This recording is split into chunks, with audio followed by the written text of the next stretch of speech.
بسم الله الرحمن الرحيم. فصل في إثبات الهيولى. كل جسم فهو مركب من جزئين يحل أحدهما في الآخر، ويسمى المحل الهيولى، والحال الصورة. وبرهانه أن بعض الأجسام القابلة للانفكاك مثل الماء والنار يجب أن يكون في نفسه متصلا واحدا، وإلا لزم الجزء الذي لا يتجزأ. ويلزم من هذا إثبات الهيولى في الأجسام كلها، لأن ذلك المتصل قابل للانفصال، فالقابل للانفصال في الحقيقة إما أن يكون هو المقدار أو الصورة المستلزمة أو معنى آخر، لا سبيل إلى الأول والثاني، وإلا لزم اجتماع الاتصال والانفصال، والقابل يجب وجوده مع المقبول، فتعين أن يكون القابل معنى آخر وهو المعنى من الهيولى.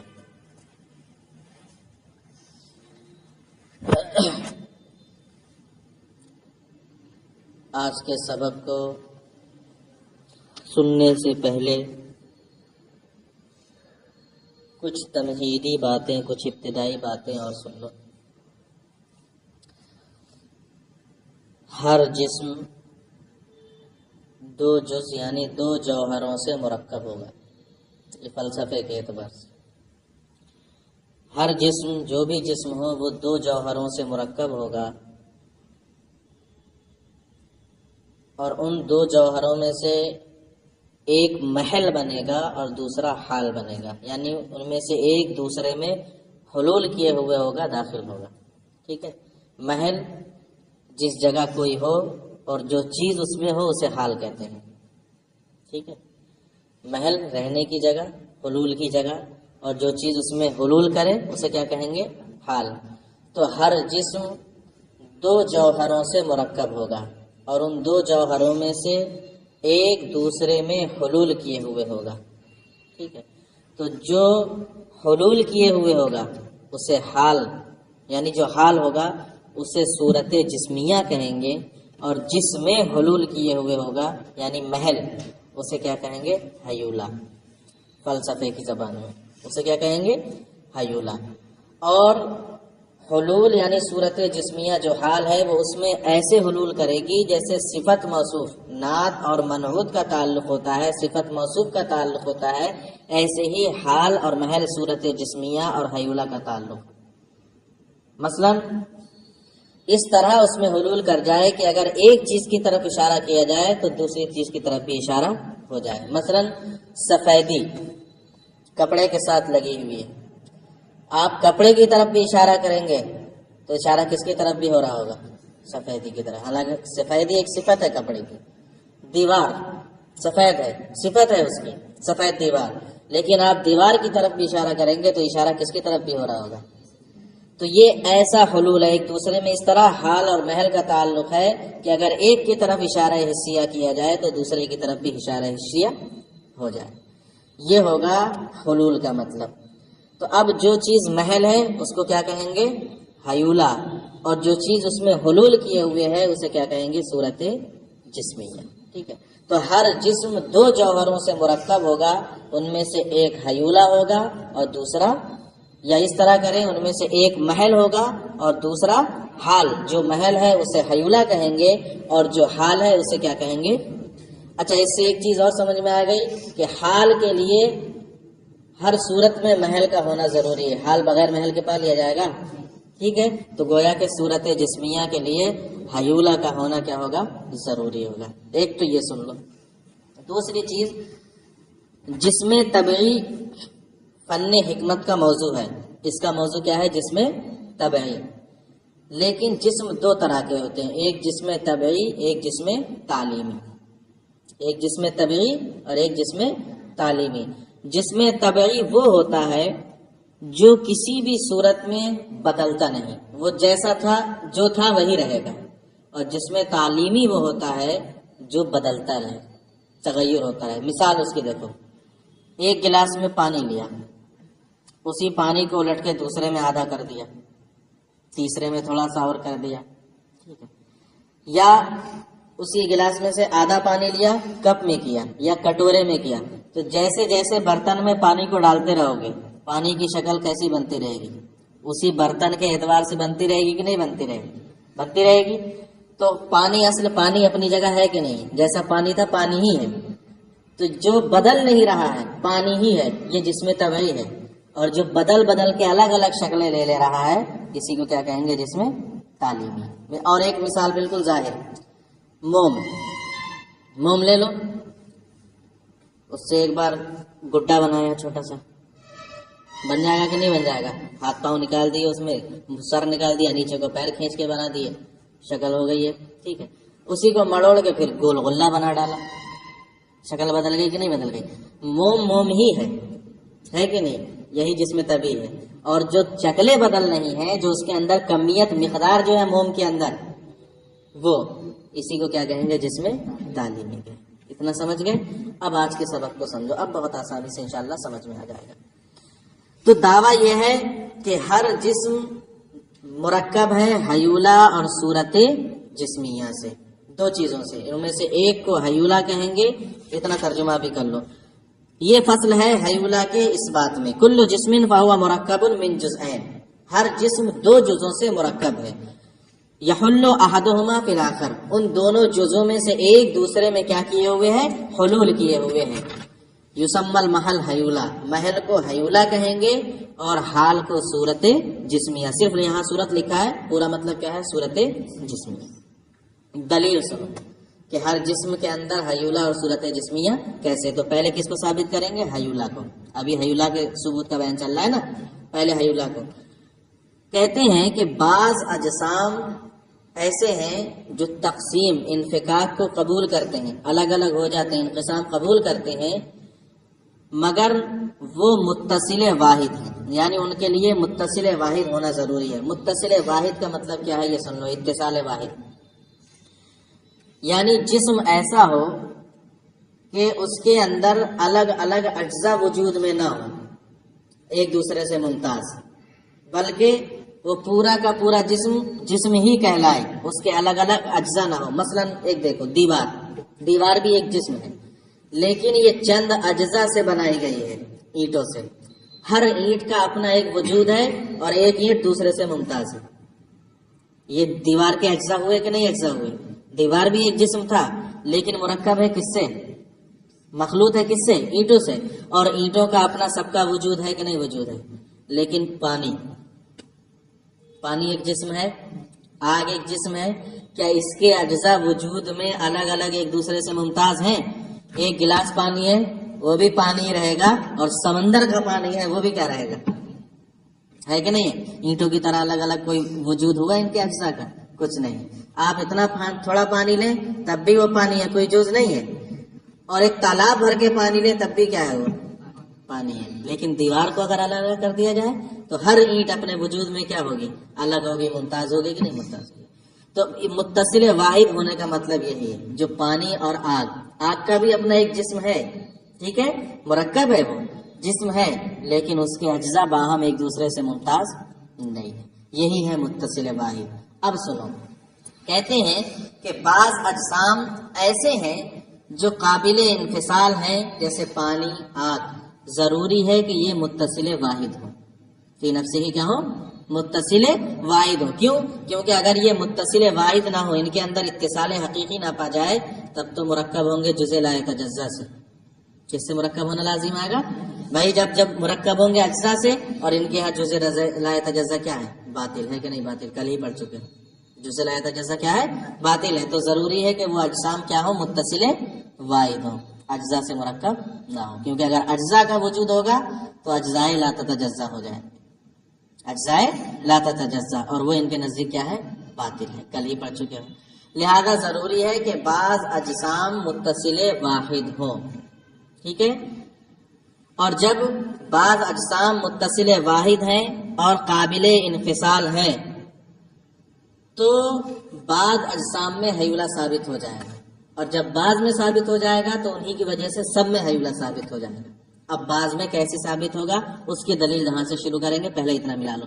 وہ برہان ہو، اور اس کی دلیل یہ ہے، یعنی حیولہ کے ثبوت کی دلیل کہ بعض اجسام جو انفکاک کے قابل ہیں جیسے پانی اور آگ، ان کے لیے فی نفسہ ہی متصل واحد ہونا ضروری ہے، متصل واحد ہونا ضروری ہے، وَإِلَّا لَزِمَ الْجُزْءُ الَّذِي لَا يَتَجَزَّأُ، ورنہ کیا لازم آئے گا؟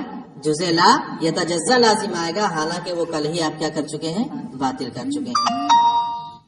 وَيَلْزَمُ مِنْ هَذَا إِثْبَاتُ الْحَیُولَةِ فِي الْأَجْسَامِ كُلِّهَا، اور اسی بات سے یعنی بعض اجسام قابل انفکاک ہیں اور متصل واحد ہیں، اسی بات سے تمام اجسام میں حیولہ ثابت ہو جائے گا، تمام اجسام میں حیولہ ثابت ہو جائے گا۔ کیسے؟ اب اس کی دلیل دیکھو، لأن ذلك المتصل قابل للانفصال فالقابل للانفصال في الحقيقة إما أن يكون هو المقدار أو الصورة المستلزمة أو معنى آخر لا سبيل إلى الأول والثاني، وإلا لزم اجتماع الاتصال والانفصال، والقابل يجب وجوده مع المقبول، فتعين أن يكون القابل معنى آخر وهو المعنى من الحيولة۔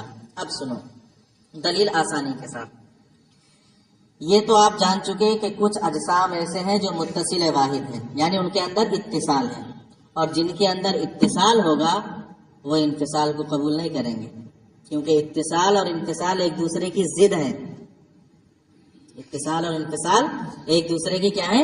ضد ہے۔ تو جو متصل واحد ہے بالذات جو متصل ہے جس کے اندر اتصال پایا جا رہا ہے، وہ انفصال کو قبول نہیں کرے گا۔ اب جب پانی متصل واحد ہے کہ نہیں ہے، یا آگ متصل واحد آپ نے پڑھ لیا، اب جب آپ ایک متصل پر انقسام طاری کریں یعنی اس کو بانٹیں تو دو متصل بن جائیں گے کہ نہیں بن جائیں گے؟ ایک گلاس کا پانی دو گلاسوں میں آپ نے کر دیا، انفکاک ہو گیا کہ نہیں ہو گیا؟ دو متصل ہو گئے۔